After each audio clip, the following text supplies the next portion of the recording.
Hello and welcome to SRIRAM's IAS. We all are here, and in this series of Indian economy, we are completing the Indian economy book by SRIRAM sir himself, chapter wise. In this series, we have completed the third chapter's first part, that is Human Development Index. And after that, we will be moving further into Inequality-adjusted Human Development Index, Planetary Pressures Index, and multiple other indices. Why so? Because we are reading about the development part in economy, and economy comprises of growth and development both. So in today's lecture, we will be again going to the developmental part of economics.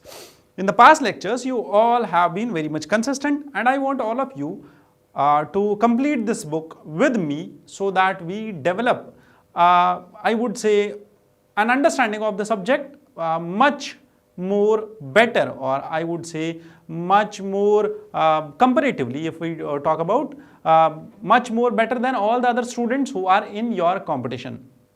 Because we have seen over the period, today also I was talking to a student of mine, and actually no student, or I would say rather a very few students actually read some books in UPSC, and that is basically the reason, because they do not try to grasp the content from the books. They do not try to even clear their concepts. Rather, what students do is they usually tend to mug up whatever is being said or delivered to them, whether through lectures, notes, or crisp notes of toppers, or any other I would say short material. So instead of doing that, we all are mature enough, and we all would be called wise enough if we complete this book properly. And in this lecture series, we are doing one more thing, which is very much crucial for this lecture series. Along with this book, we are doing some value addition also. And in this book also, we are doing that part only which is important for UPSC. Does that mean that this book contains some of the parts which are not important for UPSC? No.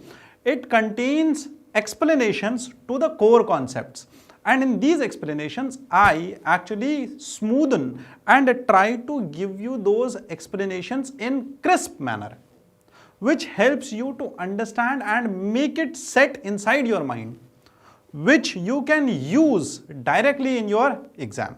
That is why these videos are important along with the book.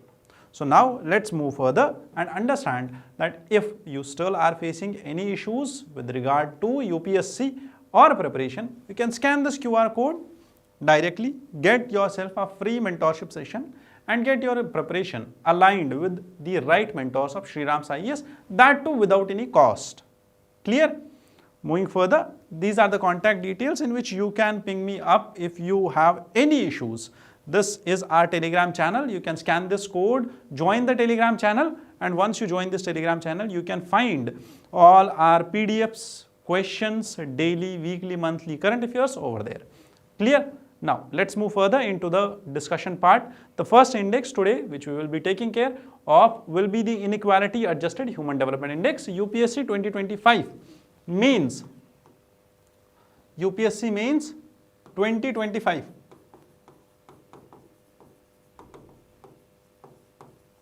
Had one particular question on this topic, that is Inequality-adjusted Human Development Index, IHDI. So what is this? Human Development Index, as we know, talks about the health, education, and standard of living. If we understand that, now what does this inequality adjustment means? Basically, we all know that there is economic inequality in terms of income, in terms of wealth. And if we talk about socio-economic, or if we talk about socio-cultural inequality, or the inequality in terms of skills, education, that is something which is a bit different than this. However, our human development, when we talk about economic inequality, that is in terms of income. But when we talk about developmental inequality, it comprises of all, whether that is inequality in health, inequality in the living standards, whether that is inequality in terms of education. The people from poorer sections have, or they do tend to have, lesser number of years in terms of education. Or if I talk about this, the people from lower sections, they have less access to healthcare facilities. That is why we need to understand that this Human Development Index must be seen through the prism or seen through the lenses of inequality also. Because when we talk about growth, we witnessed that there is inequality in growth. We should also understand that there is inequality in development also. Clear?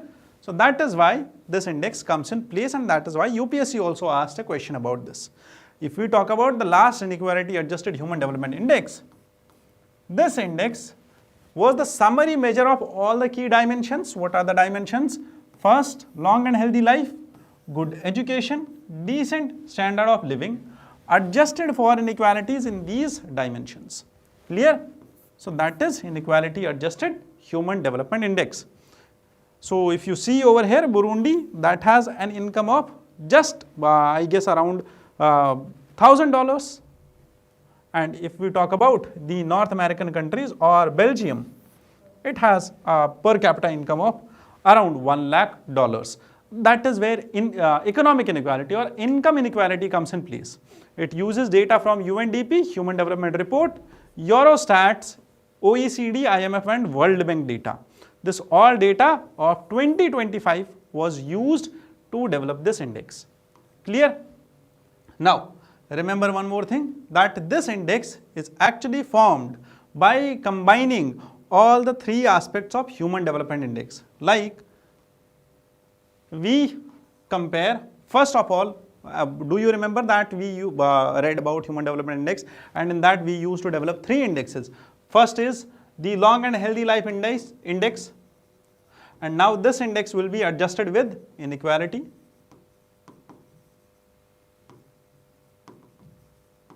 and then the education and of living. All of them will be adjusted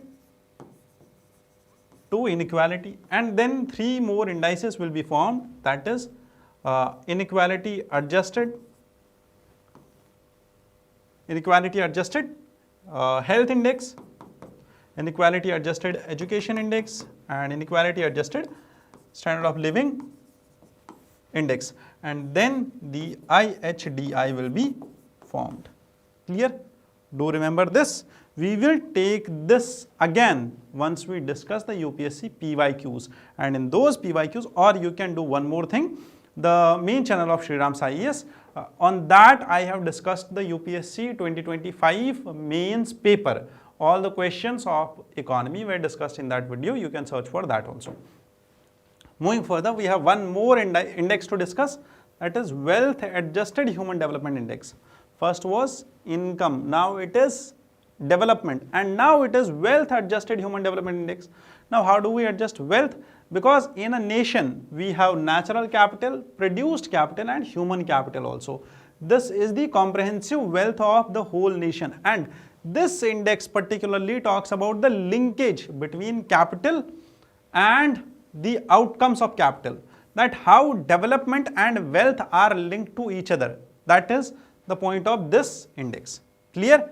Now, if you talk about the countries like Europe, North America and Australia, where these are higher, the natural capital is high, they have more produced capital and their humans have better skills, their human capital is higher in nature, they have more wealth, and they have better human development.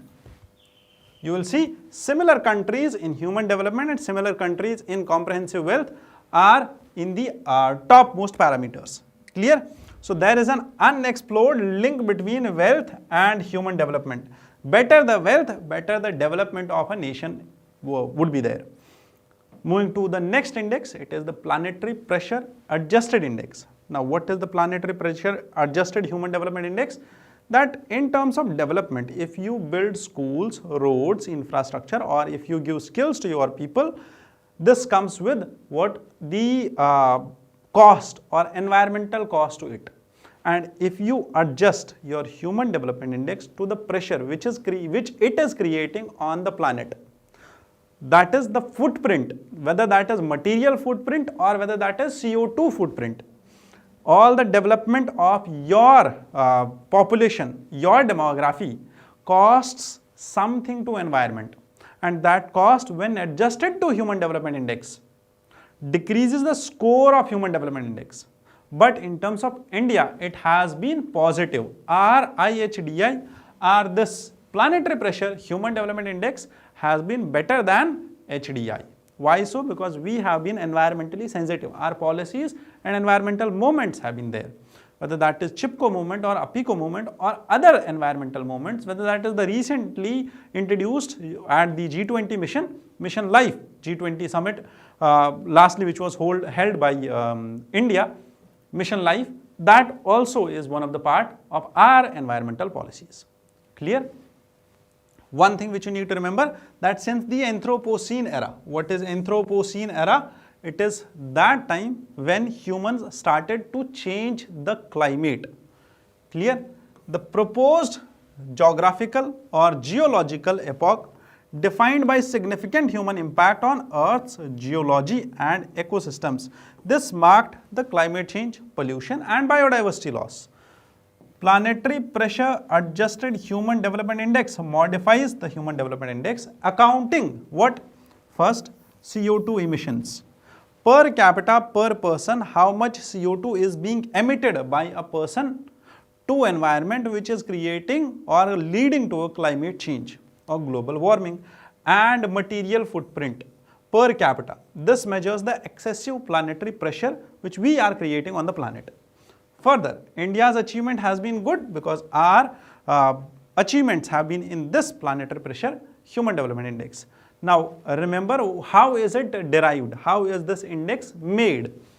First of all, it is created by multiplying Human Development Index by an adjustment factor. What is this adjustment factor? If you see here, Human Development Index, the score which we have got on HDI, like 0.68, which we got this year, that is multiplied by an adjustment factor of planetary pressures. How is this created? What is this factor?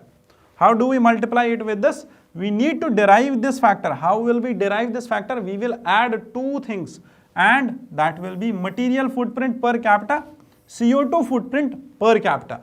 That how much CO2 are we emitting and how much material are we consuming out of this planet. These two will be added and their arithmetic mean will be derived, and then we will get this factor. Product of these two will be this planetary adjusted human development index. Clear? 0 would be good score and 1 would be lower score, or 1 would be better score, that is lower planetary pressures, and 0 would be lesser score. The more closer to 0 we are, that means that our pressure towards planet will be more. Clear? More than 50 countries drop from even very high human development index to lower levels when they are adjusted to planetary pressures, because the development comes at the cost, or the growth and development both come at the cost of environmental damage. Clear? Now, moving to next index, which is most important index, it talks about the gross happiness index. What is this gross happiness index? This was developed by the Bhutan's king Jigme Singye Wangchuk. Now, what led him to develop this index was to understand that there is cultural linkage to development. Culture is somehow linked to development, and if we understand culture and linkage between development and culture, then we will see that societies progress, societies develop, they build that mutual trust, that ethos in the society that helps entire society to be inclusively growing. All the society will grow together. That is what was the last slide in the previous lecture. In the previous lecture, we completed with this slide that inclusion is not necessity, or it is the main thing which should be introduced or which should be pursued upon. Clear?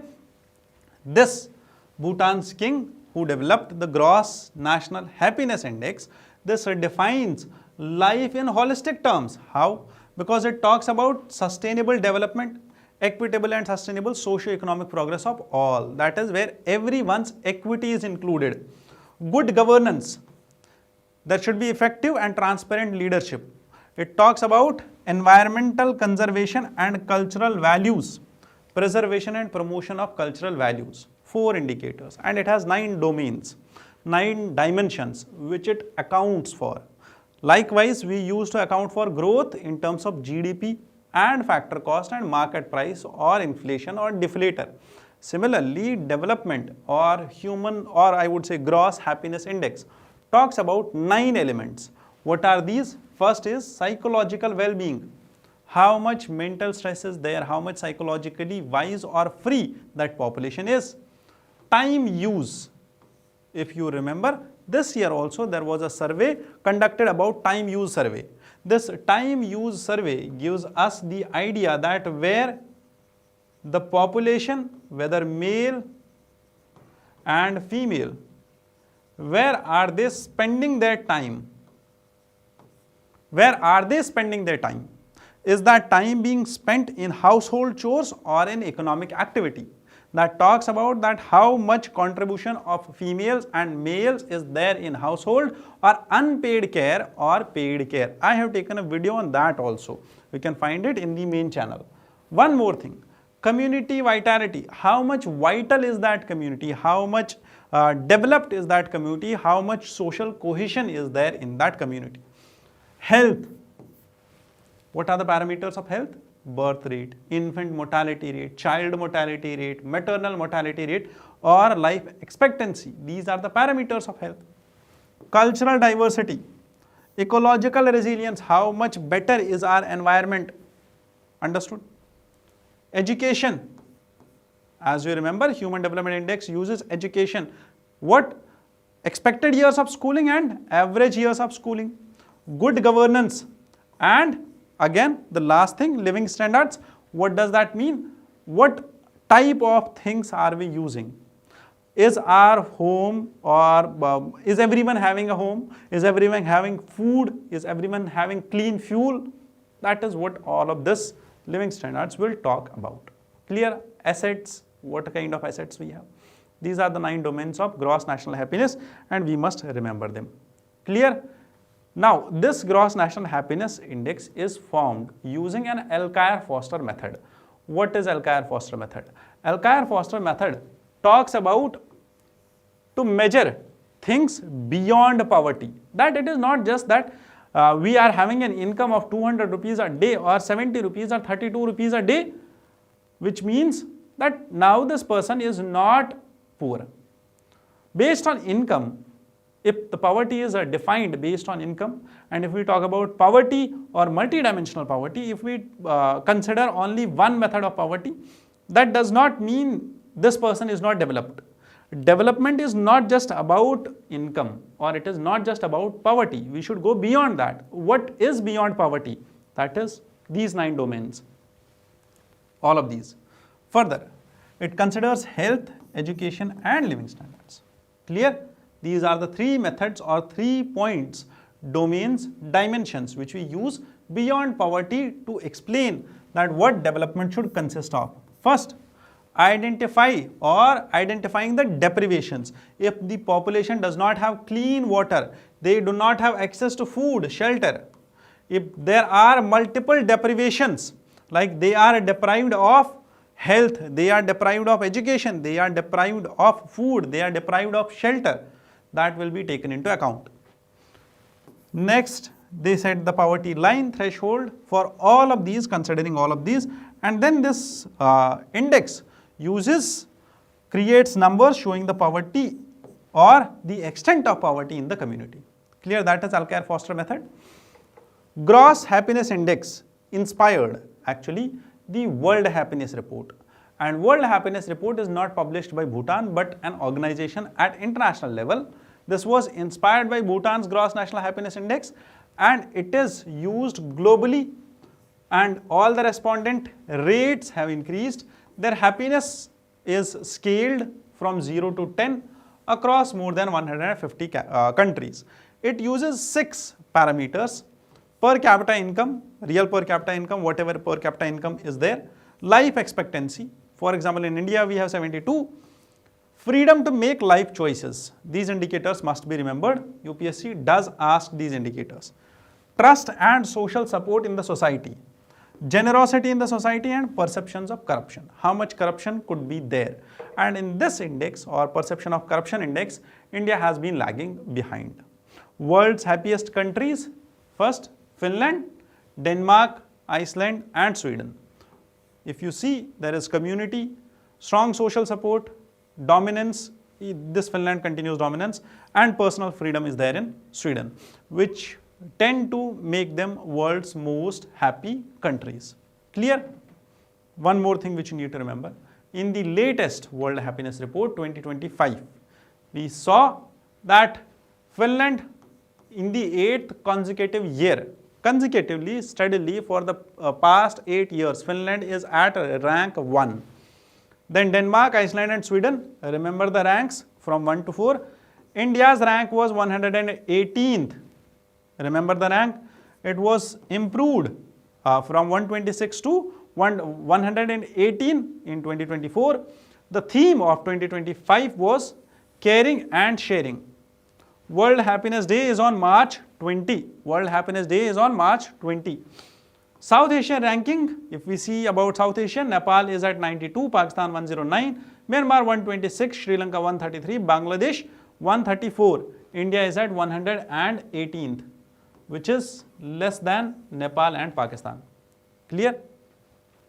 Now, remember the determinants of true happiness. How can we determine true happiness? First is trust, social connections, shared meals, freedom, generosity, and communal kindness. These are the 6 parameters which can be used to understand the world's happiness, to understand that how people can be really happy in the world, how we can actually determine or define happiness in the world.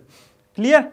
So thereby, World Happiness Report actually reveals the trust, social connections, shared meals, and other parameters of social cohesion. Clear with this? Next, India's happiness challenge. Now, this is something, a part which is, I would say, value addition, apart from the book. Clear? Which I usually try to give you updated information. 2025, the data and other things which were released in 2025, indices which were released in 2025, I have inculcated all of them in this video lectures. India improved to 118th position from 124 in 2024, but still ranks behind the conflict affected areas like Palestine and Ukraine are better than India, performing better than in India. Pakistan and Nepal are performing better than in India in terms of happiness. Despite all of the economic progress which India has, being the 4th largest economy of the world, still we have problems with respect to happiness. And if we talk about states, in India, Madhya Pradesh is the first state to establish Anand Department. Remember this? Anand Department, that is Happiness Department, with members from culture, society, psychology, and academia. This was created to ensure that festivals featuring music, dance, singing, drama, sports, and other things to increase the happiness of people should be inculcated. Clear? Andhra Pradesh is the second state to establish happiness departments, following Madhya Pradesh's pioneer model. Plus, one more thing which you need to remember, Delhi was one of such state UTs, or particularly I would say Delhi was one of such governments where happiness classes were introduced. Clear? Anand clubs, what are these? These are community self-help groups where skills for living happy life are taught among the members. Now, this part will be important for your essay writing and for your social justice paper also, along with economy. Clear? Now, social progress index. What is social progress index? This index actually measures the society's capacity to meet basic needs, enhance quality of life, and create conditions for everyone to reach their full potential. If everyone can reach their full potential, remember the concept of potential GDP. What was potential GDP? It was about that how we can reach that number that we can achieve by utilizing all our resources. If we utilize all our resources, if we utilize all our potential, I will give you an example, very simple example. In I would say current day India, we have all our private organizations, private companies, private enterprises working. All of them and the people are working at a capacity of 75%. Understood? So that is the production capacity. If we increase it to 80% and if we maintain a growth rate of 7.8%, understood? Then only can we achieve the status of Viksit Bharat or developed nation by 2047.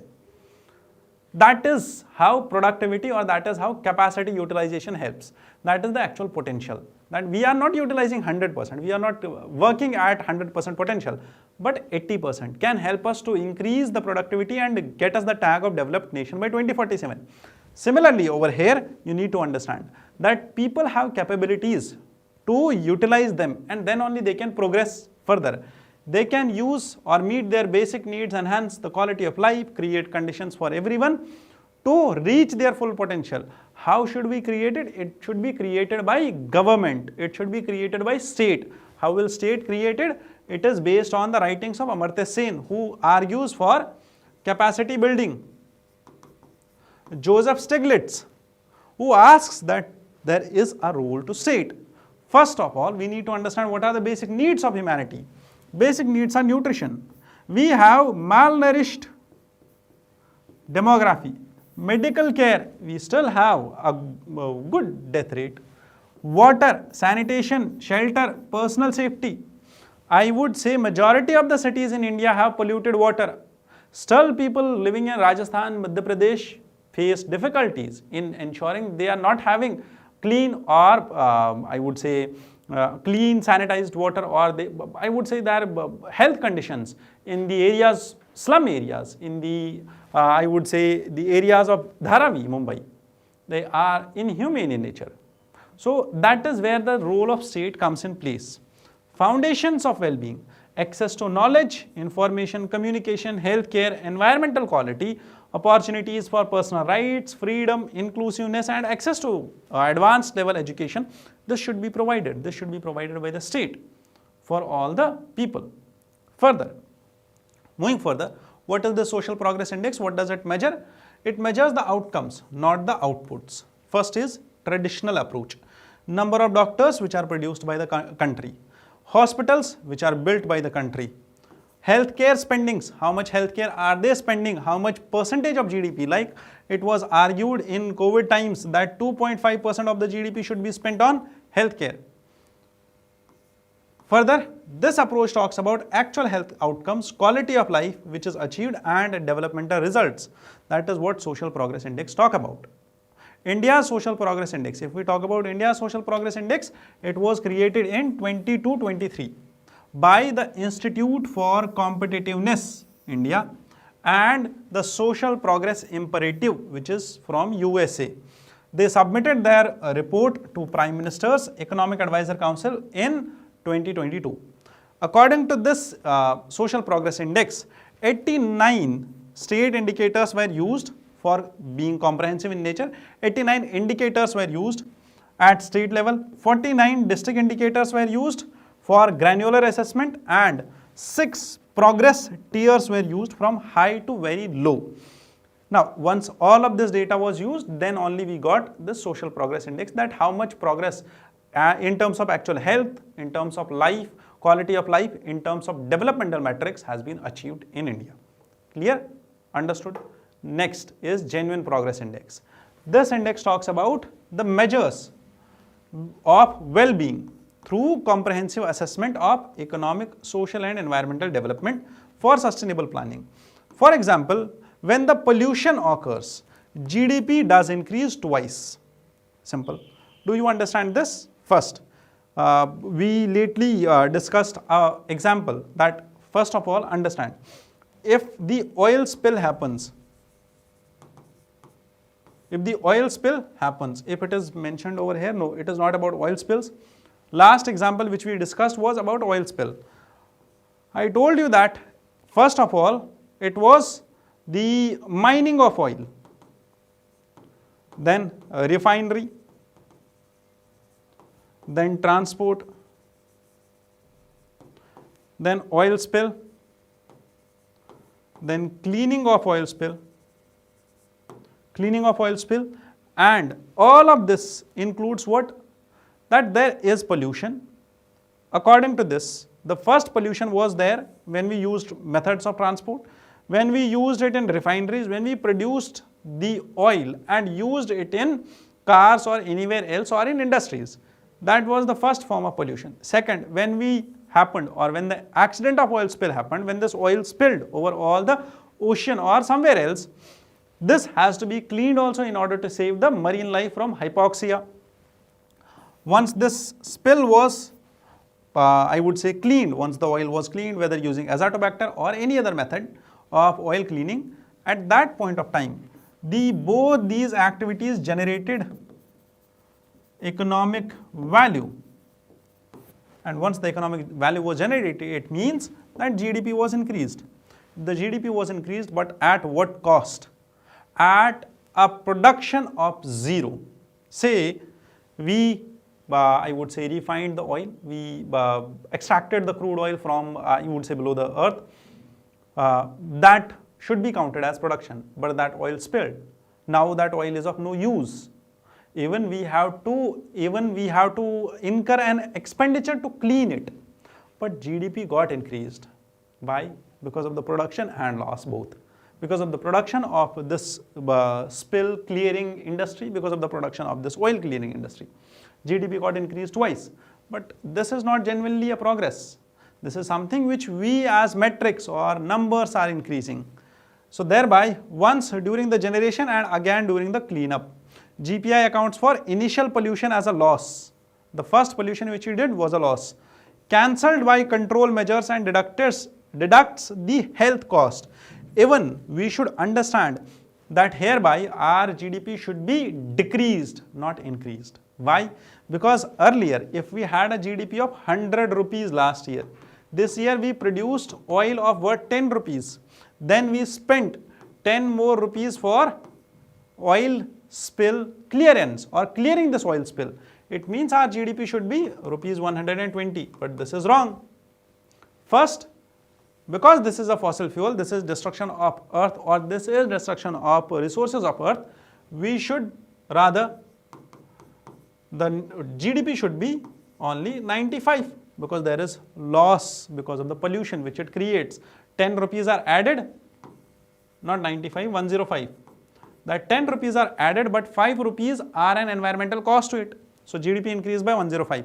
Further, when we talk about health cost, post this, these 10 rupees should be decreased out of the GDP. It should come back to 95 rupees only. Clear? That is about genuine progress index. What does genuine progress index deduct?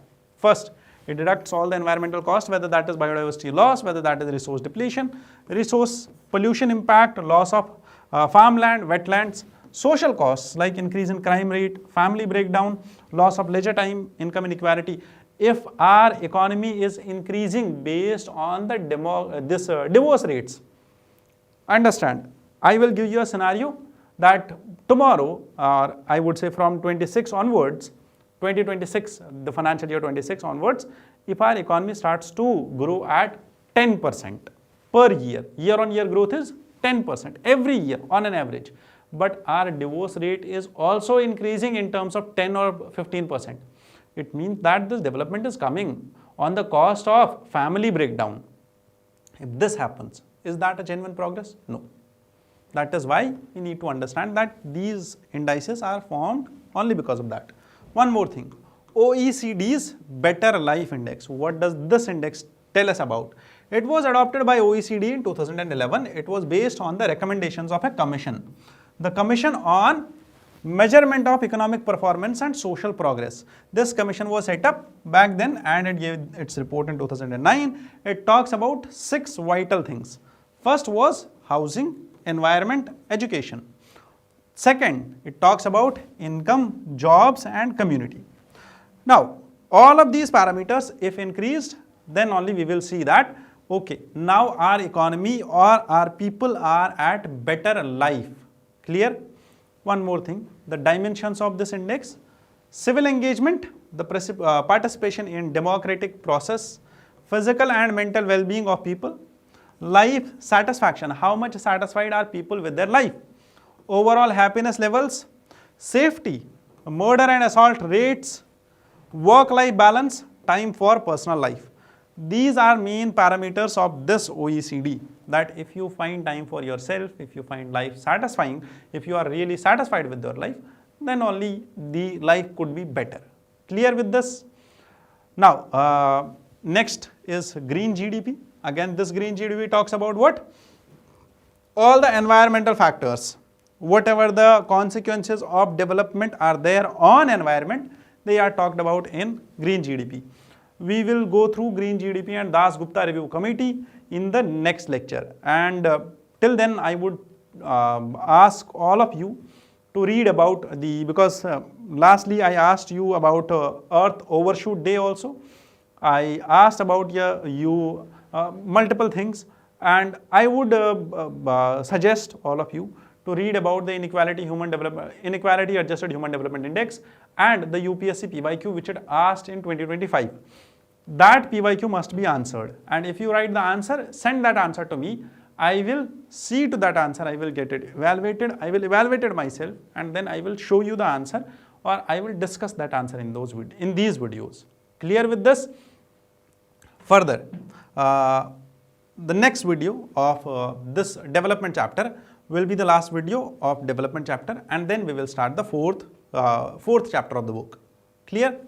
Green GDP, and we have some more ideas to discuss: national capital accounting, natural capital accounting, Das Gupta review committee, and India's climate change initiatives, how India is greening its economy. That is why I am keeping this topic for next video, how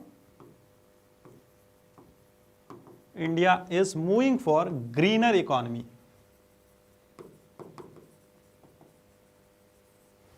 One second. How India is ensuring just transition. Clear? You must also read about one more thing. The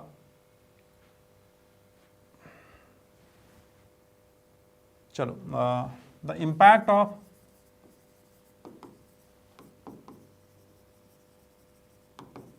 transmission lines on birds. There are some Supreme Court judgments on this topic also, and those judgments are very much pertinent to be understood for UPSC. With this, I wish you all the best, and I'll say goodbye to you. We will meet in the next video. Thank you for being here. Jai Hind.